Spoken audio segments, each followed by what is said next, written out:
In the immortal words of Dr. Seuss, the more that you read, the more things you will know. The more that you learn, the more places you will go. And our next guest has set a goal to read, get this, 100 books before this year is up. She's an Instagram influencer and blogger with a passion for all things literature.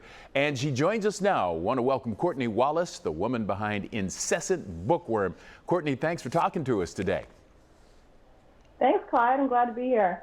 So you obviously love books. How did you turn that into the huge following that you have online today?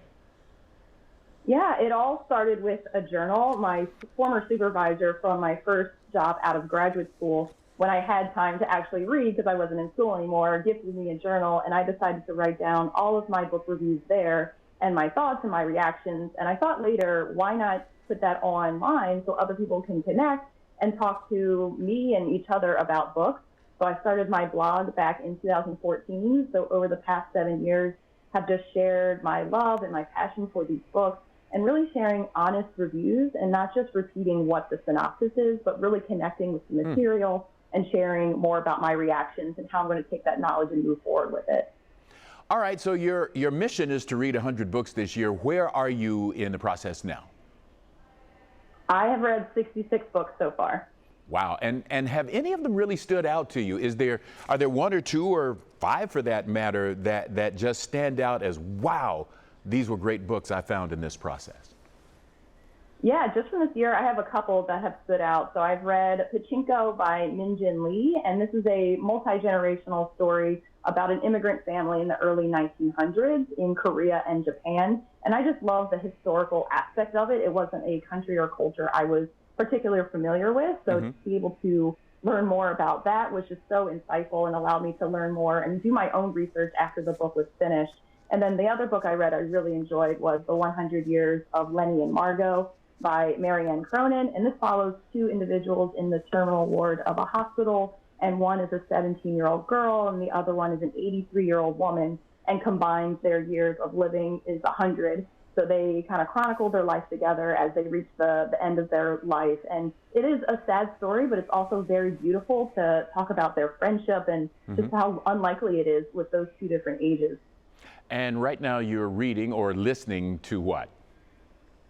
I'm listening to Anna K. Away by Jenny Lee, and it's actually a sequel to Anna K. So this is a modern retelling of Anna Karenina by Leo Tolstoy, but it's set in present-day New York City with a bunch of high schoolers in like the elitist high society of New York, where technology and social media play a huge part in the scandal and infidelity of the story we know with Anna Karenina. So it's very fascinating.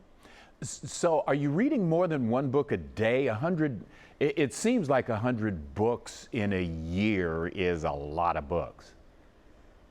Yeah, I can probably get up to around 2 to 3 a week, and I'm very fortunate I can balance having different stories read at the same time. So I have a physical book that I'm reading and then an audio book, but the key there is to not have it be the same genre or the same type of plot. I ran into some issues with my book club. We were reading a lot of World War II novels, and I was just confusing a lot of the content between the books. So having different genres really does help.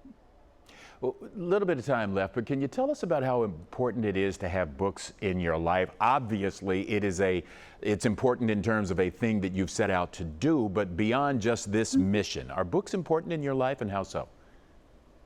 Yeah, I consider myself a lifelong learner. I love educating myself. I love school. And now that I'm out of school, I kind of miss that element of learning and talking with people about new ideas and perspectives.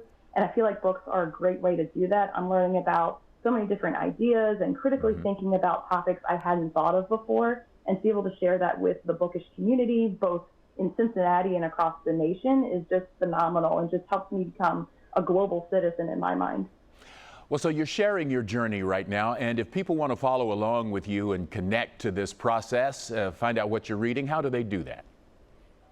Yeah, so they can see me on my blog, and my website is incessantbookworm.com. And then I'm all over the social media platforms with my handle Incessant Bookworm, mainly on Instagram, YouTube, Facebook, and Twitter. Okay.